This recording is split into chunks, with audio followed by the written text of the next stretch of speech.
아프니까 지지 않으려고 이렇게 길게 하는군요. 네. 알겠습니다. 하여튼 지금 이제 안 해본 일들을 많이 해서 욕도 많이 먹고 그런데 믿음과 또 오기로 잘 버티고 있습니다. 기도해 주시기 바랍니다. 네, 오늘은 우리 에베소 1장 15절 23절 말씀 가지고 교회의 충만에 대한 제목으로 말씀을 나누고자 합니다. 네, 벌써 우리 시작한 지가 1시간이 넘어서 힘드시지만 중간에 찬양도 하고 계시니까 기분 내시고 어깨도 한번 펴시고 말씀 나눠보겠습니다. 이제 벌써 에어컨 틀 때가 된 것 같아요. 날씨가 벌써 모여있으니까 더워요. 벚꽃이 이제 지려고 그러고. 오늘 희자 칼럼에서도 태양의 후예 얘기가 나오지만 송중기와 송혜교는 연애를 하고 있지 말입니다. 인기 드라마 태양의 후예에서 두 송씨는 연애를 하고 있습니다. 근데 연애하는 걸 가만히 보면은요, 처음엔 서로 전혀 알지 못하던 두 사람이 점점 서로를 이렇게 알아가더라고요. 즉, 이 사귐이라는 것이 사랑만 깊어지는 게 아니라 알미 깊어져요. 알미. 사랑을 하면 할수록, 사귀면 사귈수록 상대에 대한 지식도 깊어져 간다는 거죠. 우리가 하나님을 아는 지식, 이렇게 말할 때 이 지식은 단순히 뭐 책을 통해서, 공부를 통해서 깊어지는 게 아니더라고요. 사랑하는 만큼 이렇게 알고 싶어지고요. 알고 싶은 만큼 알게 될 때 그 지식은 그 사람을 이렇게 행복하게 하는 지식이다라는 생각이 들어요. 알아야 하기 때문에 이렇게 아는 지식을 가지고 하나님을 안다고 하지 못해요. 뭐 신학을 했다고 뭐 하나님을 안다고 하지도 못해요. 책을 많이 읽었다고 하나님을 아는 것도 아니고요. 내가 하나님과의 사랑의 깊이만큼 알고 싶어지고 그 알고 싶은 것에 따라 내가 알게 될 때 그 지식이 진짜 살아있는 지식이라는 생각이 듭니다. 그래서 우리가 많이 들은 이야기 중에 하나가 알다라는 뜻의 그 히브리어를 야다고요. 히브리어를 신약성경 헬라어로 번역할 때 기노스코라고 하는데 구약성경은 야다라는 표현을 써요. 근데 야다라는 것은 여자가 남자를 안다. 무슨 얘기인지 알죠? 여자가 남자를 아는 여자야. 뭐 이렇게 할 때 그 야다라는 단어를 씁니다. 그래서 어떤 지식적인 알을 넘어서 경험적인 알이고 또 관계적인 알을 말할 때 이 단어를 써요. 우리 하나님을 안다고 할 때도 그런 의미입니다. 우리 하나님을 아는 지식은 머리로 아는 지식이 아니라 사람과 함께 아는 지식, 경험적인 지식, 야다의 지식이 되어야 할 줄 믿습니다. 자, 여러분이 하나님을 알고 싶다면 공부를 해야 할 것이 아니라 사랑해야 돼요. 근데 왜 우리 공부를 하나요? 우선순위를 말하는 것이 또 공부를 안 하면 또 몰라요. 사랑이 우선이 돼야 된다는 거예요. 일단 하나님을 알고 싶은 마음이 진짜로 내 안에 있는가? 이것부터 점검해 봐요. 여러분 하나님을 알고 싶은 마음이 여러분 안에 있나요? 근데 그 하나님을 알고 싶어하는 마음이 그냥 무슨 욕심에 의한 건지 또 어떤 사랑에서 나오는 어떤 열정에 의한 것인지 또 분별해 봐야 돼요. 물론 하나님을 알고 싶어하는 마음조차 아예 없다면 그건 하나님과의 관계가 문제가 있는 거예요. 뭔가 하나님과의 관계가 깊어진다는 것은 아까 말한 것처럼 죄에 대해서 전에 내가 죄라고 생각하지 않은 것에 대해서 자꾸 고민이 되고 어느 날 심각해지고 어떤 기도하게 되고 이러면 하나님과 가까워지는 하나의 증거인 것처럼 내가 뭔가 하나님에 대해서 더 알고 싶어지고 하나님을 아는 자리로 배우는 자리로 나아가고 싶고 자꾸 성경을 보고 싶고 이것은 뭔가 내가 복 있는 사람이 되어져 가고 있다는 거예요. 하나님과 가까워지고 있다는 또 하나의 증거입니다. 여러분 호세아 6장 8절을 보면요 이런 말씀이 있어요. 함께 읽어보겠습니다. 시작. 힘써 그의 나타나시는 새벽빛같이 어김없나니 비와 같이 땅을 적시는 늦은 비와 같이 우리에게 말씀하십니다. 아멘. 여러분 힘써 여호와를 알자는 말은요 그만큼 어떤 그만한 사랑에 빠지자는 얘기예요. 단순히 알자라는 게 아니에요. 우리 하나님과 그만한 사랑에 빠지자. 힘써 여호와를 알고 싶은 그 마음이 생기게끔 그만한 사랑에 빠지자는 거예요. 여호와를 알고자 하는 마음이 간절해요. 근데 우리 한국 교회는요 성도들의 이 마음을 무시했어요. 그냥 신앙을 뭔가 예배드리고 헌금하고 교회에서 봉사하는 것으로 단순화시켰어요. 그럼 그냥 잘하고 있다고 했어요. 영적인 것이 아니라 율법적인 것으로 만들어. 그리고 무조건 시키는 대로만 하면 돼 이렇게 말해버렸어요. 어려서는 그게 맞을 수도 있지만 신앙이 조금만 잘하면 거기서 벗어나고 싶어하고 내 스스로 판단하고 싶어하고 알고 싶어하고 이러거든요.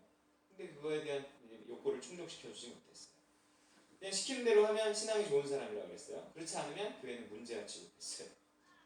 뭔가를 따지고 꼬치꼬치 캐물으면 그냥 믿어, 기도해. 이게 가장 보편적인 대답이에요. 우리 청년들하고 얘기해보면 이 말이 제일 싫대요. 그냥 믿으라고 하는 것과 기도하라고 하는 말이 제일 싫대요. 사실 성도들이 많이 아는 것을 실제로 목회자들이 좋아하지 않아요. 목회자들의 세계에서 실제로 이걸 성도들이 많이 아는 걸 좋아하는 사람이 그렇게 많지 않아요. 아닐 것 같지만 현실이. 뭔가 알려고 하는 성도들의 질문에 대답할 능력도 보통 목회자들이 있는 것 같지만 잘 없고요. 또 80년대식의 시키는 대로 해. 그러니까 여전히 교회 안에 존재하고 있기 때문에 자꾸 질문하고 캐물고 이러면 도전한다고 생각하고 그걸 나쁜 거라고 자꾸 생각하는 경우가 많습니다. 따지면 불순물자인 거예요. 결국 그런 뭔가를 알고 싶어하는 사람들은 뭔가를 알려준다고 하는 것에 기웃거릴 수밖에 없어요. 그게 잘못된 지식인 줄 알도 모르고요. 배가 고프니까 불량식품으로 배를 채우는 거예요. 그게 이단이에요. 정말 누군가의 말처럼 이단에 빠지는 성도들은요. 처음부터 택함받지 않은 사람들인지 모르겠어요. 그렇게 말하는 분들도 있어요. 하지만 그들이 이단에 빠지기 전에 수십 년 동안 몸담았던 교회는요. 뭔가 그들을 제대로 가르치지 아니 뭔가 이렇게 제대로 사랑하게 하지 못한 것이 사실입니다. 힘써 여호와를 알려고 하지 않는 세대는요. 이미 사랑이 식어버린 세대라는 거예요. 이 세대가 그래요. 더 이상 알려고 하지 않아요. 예전에 그렇게 모였던 부흥회 자체가 없었어요. 여러분 옛날에 빨간 포스터, 파란 포스터 기억나세요? 뭐라고 써있냐면 심령대부 매직으로 맨날 어느 교회나 사람이 미어찼어요. 요즘엔 그거 자체를 안 해요. 그 자체가 없어졌어요. 하나님을 알려고 하지 않는 세대는 이미 사랑이 식어버린 세대. 그래서 사랑이 식은 세대는 알려고 하지 않고요. 알려고 하지 않으니 지식 없는 세대가 될 수밖에 없어요. 결국 지식이 없는 그들은 망할 수밖에 없어요. 또 호세아 말씀에 이런 말씀이 있어요. 시작. 내 백성이 지식이 없으므로 망하는도다. 내가 지식을 버렸으니 나도 너를 버려 내 제사장이 되지 못하게 할 것이며 내가 내 하나님의 율법을 잊었으니 나도 내 자녀들을 잊어버리리라. 하나님을 아는 지식을 버린 것과 하나님을 버린 것을 동일시하는 거예요. 여러분 하나님을 알려고 하지 않는 건 하나님을 사랑하지 않는 거예요. 그래서 우리가 단순히 하나님을 알려고 하지 않는 거다라고 하나님 생각하지 않고 너 사랑이 식었구나 이렇게 생각한다. 나도 너를 잊고 네 자녀들까지 잊어버리겠다는 거예요. 빨리 넘기지 마세요. 미리 넘기지 마세요. 그래서 하나님으로 하여금 우리의 자녀들을 기억하게 하고 싶다면 하나님이 주목하시고 집중하시고 축복하시는 우리의 자녀로 키우고 싶다면 어떻게 해야 돼요? 우리가 먼저 하나님을 알려고 해야 돼요. 하나님을 아는 지식이 있어요. 그렇지 않으면 나도 망하고 내 자식도 망하고. 이 사랑과 지식과 또 뭔가 그 더 큰 충만 사이의 관계를 오늘 본문이 말해주고 있는 거예요. 15절 16절을 세 번역으로 보면 그렇습니다. 즐겁게 시작. 그러므로 나도 주 예수에 대한 여러분의 믿음과 모든 성도를 향한 사랑을 듣고서 여러분을 두고 끊임없이 감사를 드리고 있으며 내 기도 중에 여러분을 기억합니다. 다시 더 쉽게 하면 이런 거예요. 나는 여러분 때문에 늘 하나님께 감사합니다. 그래서 기도할 때마다 여러분을 위해서 늘 기도하고 있어요. 여러분 생각하면 너무 좋아요. 왜냐하면 여러분의 믿음과 사랑에 대해서 내가 들었기 때문에 이런 거예요. 여러분이 큰 성공을 했기 때문에 내가 너무 좋습니다 이런 게 아니었어요. 그들의 믿음과 사랑 때문에 바울은 감사하고 있다는 거예요. 물론 여러분의 부모님은 여러분이 뭔가 세상적으로 성공했을 때 크게 기뻐할지 모르겠지만 바울은 우리의 믿음과 사랑 때문에 기뻐한다는 거예요. 하나님도 그런 거예요. 우리의 믿음과 우리의 사랑이 자라나면 하나님도 너무너무 기뻐하세요. 우리가 세상에서 어떤 성공을 한 것보다 더 기뻐하세요. 물론 그 믿음과 사랑 덕분에 뭔가 잘 된다면 또 그것 때문에 기뻐하시겠지만 그 믿음과 사랑이 진짜 좋은 거라는 거예요. 여러분 우리 삶의 우선순위를 분명히 해야 돼요. 주 예수에 대한 믿음과 성도를 향한 모든 성도를 향한 사랑이 우리 삶의 우선순위가 돼야 돼요. 여러분이 우선순위로 두는 문제들 때문에 하나님의 우선순위가 이렇게 밀려나잖아요. 희생되잖아요. 그럼 하나님은 우리를 그냥 놔두시지 않으세요. 야 너의 우선순위 때문에 나의 우선순위가 희생돼야 되겠냐? 그건 아닌 것 같아. 하나님 꼭 사인을 보냈어요. 여러분 저는 이런 얘기하면 꼭 욥이 생각나요. 욥기 내용은 그거예요. 이 신앙을 위해서 하나님은 욥의 신앙을 위해서 욥이 가졌던 모든 물질과 욥의 10자식을 다 죽이고 욥의 건강마저 희생시켜요. 하나님의 우선순위를 하나님의 우선순위에 의해서 이 사람의 우선순위를 희생시킬 수 있는 거예요. 그러고도 믿음 하나 남으면 그것이 믿음의 도움이 되었다. 그래서 귀로 들었던 하나님을 이제는 눈으로 봅니다. 이 고백을 받아냈다면 하나님은 그걸 갖고 남는 장사다 그러신다. 이게 하나님의 우선순위예요.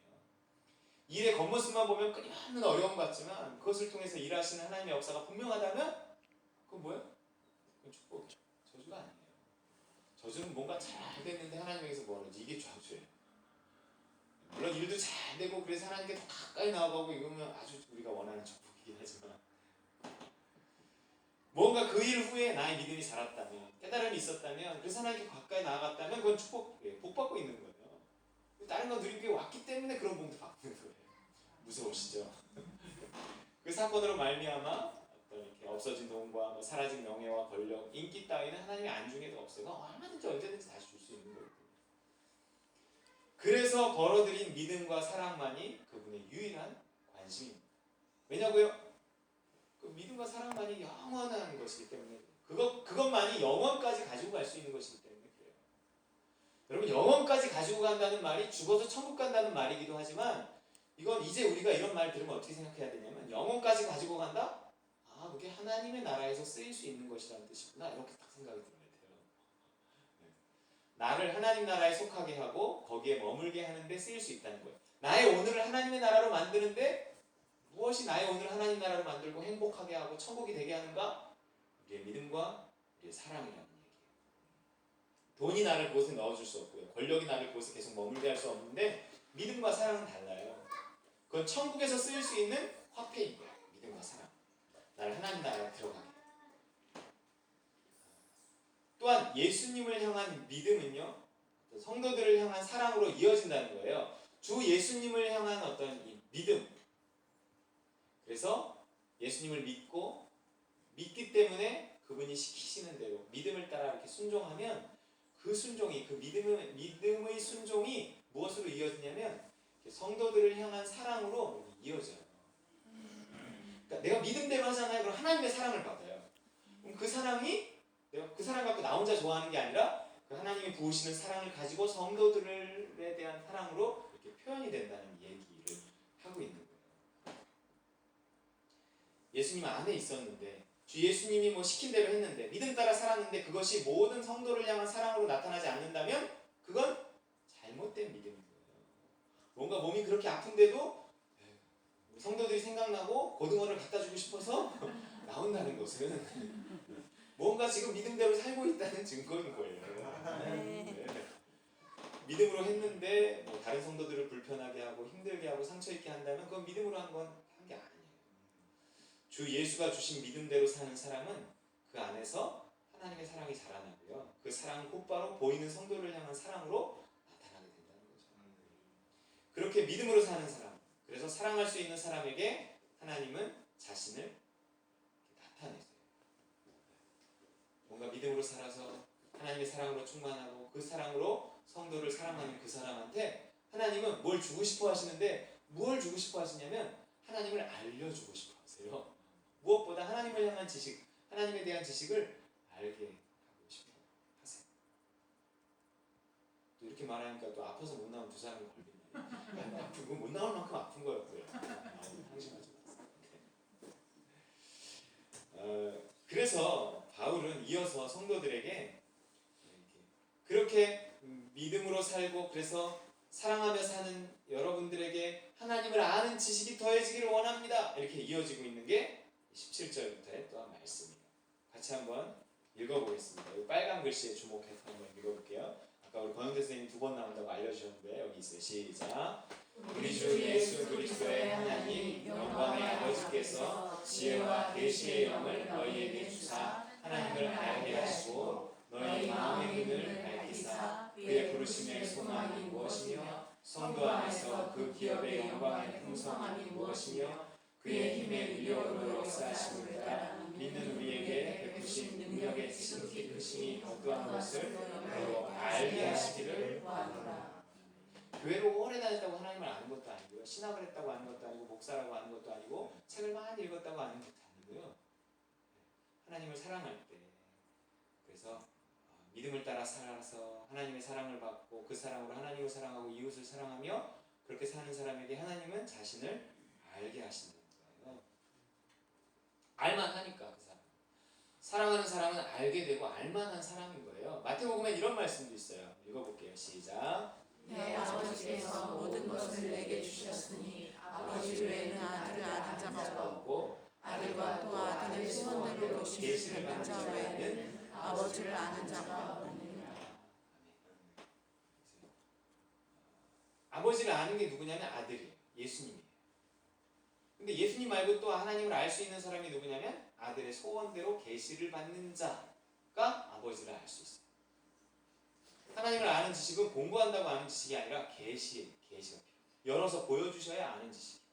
그리고 계시받아 성경을 새로 쓴다는 건 아니고 하나님이 하나님에 대해서 열어서 보여주셔야 되는데 하나님이 하나님 마음대로 하나님 자신을 열어서 보여주지 않으세요.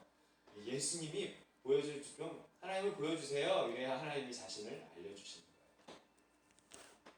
그래서 오늘 본문에도 지혜와 계시의 영을 너희에게 주사 하나님을 알게 하시고 그런다. 아들의 소원이 있어야 돼요. 아들이 그 사람에게 하나님에 대해서 또 자신에 대해서 알려주고 싶으셔야 해요. 그래야 알 수 있어요. 그런 사람이 누굴까요? 어떤 사람에게 예수님은 자신을 알려주고 또 아버지를 알려주고 싶어 하실까요? 예, 사랑하며 사는 사람. 자신을 사랑하는 사람. 하나님을 사랑하는 사람. 그 사랑을 힘입어서 사람을 사랑하는 모든 성도를 사랑하는 사람. 그 사람에게 하나님은 자신을 알려주고 싶어 하십니다. 사랑과 지식은 붙어 다닌다니까요. 좋아요. 그래서 그분이 그런 사람에게 하나님을 알려주시는데 하나님에 대한 어떤 것을 알려주시는 걸까요? 어떤 것을 알려주시는 걸까요? 오늘은 하나님을 알려주시는 건데 하나님에 관해 어떤 것을 알려주시냐면 하나님의 나라를 알려주신다고 이렇게 나와 있어요. 18절과 19절을 볼까요? 세 번역으로 볼게요. 시작. 여러분의 마음의 눈을 밝히셔서 부르심을 받은 여러분의 희망이 무엇이며 성도들이 하늘나라에서 받게 될 영광스러운 축복이 얼마나 풍성한가를 알게 해주시고 또 믿는 우리 속에서 강한 능력으로 역사하시는 하나님의 권능이 얼마나 큰가를 알게 하시기를 기도합니다. 저는 이게 이렇게 보여요. 우리가 하나님을 사랑하고 사람을 사랑하잖아요. 그러면 예수님이 열어서 하나님에 대해서 보여주시는데 하나님을 보여주시는 것이 아니라 천국을 보여주신다는 거예요. 천국을 알게 해주세요. 천국을 보여주시고 천국을 맛보게 하시고 천국을 누리게 하세요. 뭔가 사랑하며 사는 사람은 천국을 누리게 하신다는 거예요. 천국에 대해 알게 하셔서 천국의 소망을 품게 하시고 그 천국을 맛보고 누리게 하신다는 거예요. 여러분, 그래서 본문이 알게 하시고 알게 하시기를 원하노라. 여러분 저도 원해요. 여러분이 또한 제가 하나님의 권능으로요. 하나님의 권능 얘기도 나오잖아요. 천국을 맛보고 천국을 누리고 천국을 알아서 천국을 소망하며 살기를 원합니다. 여러분 왜 하나님을 아는 지식인데 천국에 대해서 말해주는 걸까요? 왜냐면 이 천국에 있어야 또 뭐 천국에 계신 하나님을 알 수 있을 뿐만 아니라 천국을 안다는 것은요 하나님을 안다는 것과 같아요. 반대로 하나님을 안다는 것은 그 하나님이 만드신 천국을 안다는 거예요. 무슨 얘기인지 아시겠어요? 누군가 김희섭이를 아주 잘 알잖아요? 그러면 제가 하는 이 교회를 안 와보고도 안다고 할 거예요. 우리의 집에 안 와보고도 너희 집이 어떤지 알겠다. 이러는 거예요. 혹은 도둑도 그렇잖아요? 도둑이 들어갔고 이렇게 보면 이 집이 어떤 집인지 안 돼. 아니 뻔하지 뭐 이렇게 하고 살고 하는지 뭐 이렇게 얘기 안 하는 거예요. 그래서 무슨 비밀의 정원인가 하는 책을 보는데 그 책에 무슨 내용이 나오냐면 자기는 정원 가꾸기를 두려워하는 거예요. 왜냐하면 지나가는 사람들이 나의 정원을 통해 나를 알게 될까 봐. 뭐 이런 내용이 나오는 거예요. 여러분 하나님의 나를 안다는 것은 하나님을 안다는 것하고 같아요.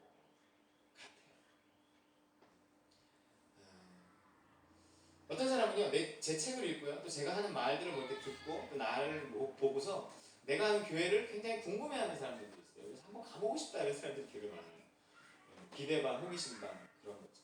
그래서 천국에 대한 지식은요, 하나님에 대한 지식과 같아요. 천국에 대한 경험은 하나님에 대한 경험과 같아요. 그래서 하나님을 알려주시는데 우리에게 천국을 알려주시는 거예요. 여러분 정리해 볼게요. 우리가 주 예수님을 믿는 믿음을 가지고 그 예수님이 시킨 대로 곧 믿음대로 살잖아요. 믿음대로 살아야 돼요. 그러면 하나님의 사랑이 부어져요. 그럼 그 사랑을 힘입어서 모든 성도들에 대해 사랑할 수 있게 된다고요. 그렇게 모든 성도에 대한 사랑이잖아요. 그렇게 사랑하며 사는 데서 천국이 경험된단 말이에요. 이게 천국이구나 하는 걸 알게 돼요. 그러면서 동시에 하나님을 알게 돼요. 이 천국을 주시는 분이 하나님이구나. 이걸 어디에서 경험하는 거예요? 지금 우선적으로 모든 성도에 대한 사랑이니까 그 천국을 어디에서 경험해요? 교회에서 경험한단 말이에요. 교회에서 천국을 경험하게 돼 있어요. 교회에서 천국을 먼저 경험하고 천국이 이런 것이로구나, 하나님의 사랑이 이런 것이로구나. 그러면 그 사랑을 힘입어서 우리 또 세상에 나가서 우리의 가정으로 돌아가서 우리의 가정도 천국으로 만들고 우리가 있는 일터도 천국으로 만들 수 있는 힘이 이 교회에서부터 출발한다는 거예요. 그래서 결론이 뭐냐면 23절이에요. 읽어볼까요? 시작. 교회는 성경을 보셔야 돼요. 이건 안 나와요. 시작. 교회는 그의 몸이니 만물 안에서 만물을 충만하게 하시는 이의 충만함이라. 뭔가 그 하나님의 충만함은 교회란 말이에요. 하나님은 그 충만함을 교회를 통해 경험시키세요. 나 혼자 기도할 때도 뭐 충만함이 경험될 수도 있지만 하나님은 먼저 그리스도의 피값으로 세우신 이 교회에서 하나님의 나라를 경험시키고 싶어 하세요. 충만함을 주고 싶어 하세요. 그래서 이 교회를 통해 충만해지고 교회를 통해 천국을 경험하고 그러면서 교회를 통해서 하나님을 알아가고 그래서 교회가 그 충만함의 출발이 되는 거예요. 하나님 나라가 이 교회를 통해서 시작되는 거예요. 그래서 교회는 천국의 모형이라고도 하는데 교회가 천국이라고 교회가 천국이다 뭐 이럴 수도 있지만 어쨌든 교회가 천국이고요. 천국을 맛봐야 하는 곳이에요. 그러면서 그 은혜를 힘입어서 우리가 세상에 나가서 우리 가정으로 돌아가서 그 천국을 확장시켜 나아가야 하는 거죠. 그게 하나님 나라가 이렇게 자라난다고 하는 예수님의 비유의 내용입니다. 그 충만은 은혜의 충만이고 생명의 충만이고 사랑의 충만이에요. 하나님 나라의 충만함. 그리스도는 복종을 통해서 그 하나님 나라에 들어갔어요. 그리고 하나님의 보좌 우편에 앉으셨어요. 마찬가지로 우리가 그리스도께 복종하잖아요. 그러면 그리스도처럼 잠시 죽음과 같은 고통을 겪을 수는 있어도 반드시 부활의 영광을 누리게 되는 거예요. 여러분 믿음을 따라 산다고 뭐 아무 일 없는 거 아니에요. 오히려 믿음을 따라 사는 사람은 여러 일들이 있어요. 여러 일들이 있지만 그 안에서 고통도 있지만 그 고통 속에서도 내가 믿음을 지키고 지지 않으리라 이렇게 결심하고 믿음을 끝까지 붙잡을 때 하나님이 그 뒤에 부활의 영광을 주시고 하나님 나라를 임하게 하시고 그것이 교회가 그렇게 해야 되고 그 교회 안에서 배워갖고 우리가 세상에 나가서 우리 개인이 그렇게 해야 됩니다. 지상의 교회가 하나님 나라의 교회가 돼야 돼요. 천국이 아주 깊이 그리고 충만히 우리 교회 안에서 이루어져야 됩니다. 순종을 통해서 교회는 교회다워지고요. 점점 더 하나님 나라에 가깝게 자랍니다. 일단 교회가 순종한다. 교회가 순종하는 게 아니라 교회 안에 구성원들이 순종하는 것이겠지만 그래도 뭔가 이 교회의 질서 속에서 뭔가 함께 기도하고 함께 의논하고 함께 대화하고 함께 자기의 어떤 믿음 나 이런 거 했으면 좋겠어요 뭐 이런 것도 말하고 그러면서 하나님의 뜻을 함께 찾아가는 거예요. 그리고 거기에 집중해서 모두가 그렇게 믿음으로 여기고 하나님 뜻이라고 여긴 것은 온 교회가 집중해서 그걸 열심히 하는 거예요. 그러면서 교회가 충만해지고 성도들의 믿음을 잘하고 하나님 나라가 임하게 되어지는 것입니다. 교회는 무조건 충만해요. 교회는 하나님 나라가 돼야 돼요. 교회를 통해서 천국을 경험할 수 없다면 그러면 어디 가서 천국을 경험하고 만들 수 있겠습니까? 본 적도 없는. 하지만 교회 안에서 충만해지면 그 충만을 가지고 세상의 빛과 소금이 되는 것입니다. 자, 예수님을 믿고 다시 정리하면 예수님을 믿고 믿음대로 살면 하나님의 사랑이 부어져요. 그 사랑은 곧바로 모든 성도들을 향한 사랑으로 나타납니다. 거기에 하나님 나라가 임하고 그 하나님 나라를 통해서 우리는 하나님을 너무너무 좋잖아요. 그러면 하나님을 어떻게 알아가냐면 하나님은 너무너무 좋으신 분으로 그냥 그렇게 알아요. 이건 책에 좋으신 하나님, 찬양에 좋으신 하나님 써 있는 거하고 달라요. 이렇게 뭔가 천국을 경험하며 너무너무 좋은 가운데서 하나님을 좋으신 하나님으로 알아가는 그 지식은 굉장한 살아있는 지식입니다. 그것이 하나님이 우리에게 주고 싶어하는 지식이에요. 계시의 지식입니다.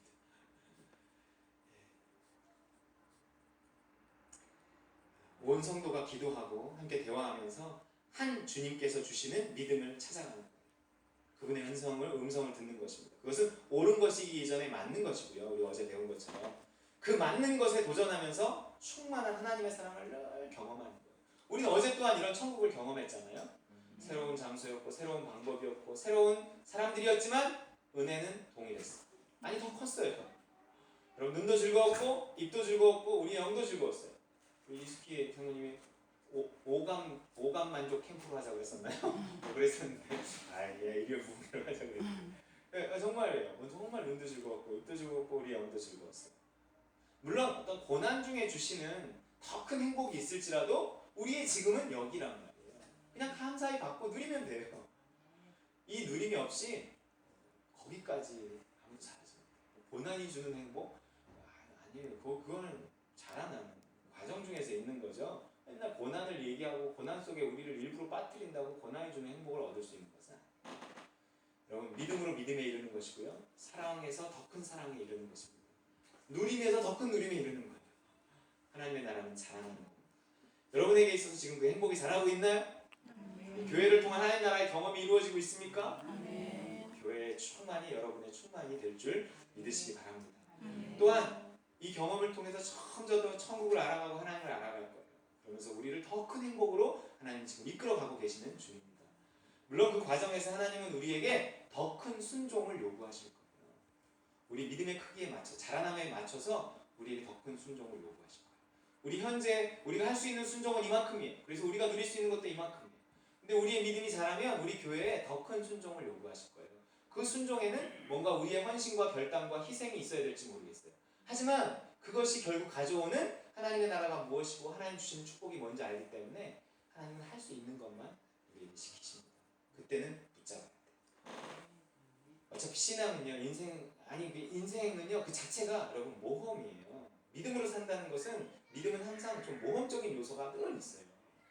그래서 믿음으로 사는 것은 모험입니다. 사실 어제 우리의 행사도 아무것도 아닌 것 같았지만 사실 모험이었어요.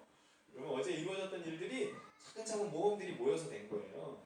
오늘 우리가 드리는 이 예배도 사실은 모험이에요. 2시간씩 예배 드리는 것도 이거 모험이고요. 네, 여러분 돌아가면서 한마디씩 하는 것도 다 모험이잖아요. 여러분 이 장소 자체가 모험이에요. 그리고 금요 집보한 모임도 매주 하는 그 집안 모험이에요. 네, 앞으로 우리가 그 모험 속에서 또 새로 우리가 은혜를 받고 구원받는 영혼들이 생겨나잖아요. 앞으로 우리가 믿음을 따라 하게 될 일들도 다름 아닌 모험입니다. 그 모험을 통해 믿음이 자라고 사랑이 자라고 하나님의 나라가 자라날 거예요. 행복이 자란다는 거예요. 그와 더불어서 하나님에 대한 지식도 우리 모두가 함께 자라날 수 있기를 바랍니다. 여러분 이 모든 것이 믿음을 따를 때 찾아오는 누림 아시죠? 다른 거. 여러분 만물 안에서 만물을 충만케 하시는 이의 충만함을 마음껏 누리며 살아가시기를 주님의 이름으로 축원드립니다. 아멘. 우리 시간 함께 기도하겠습니다.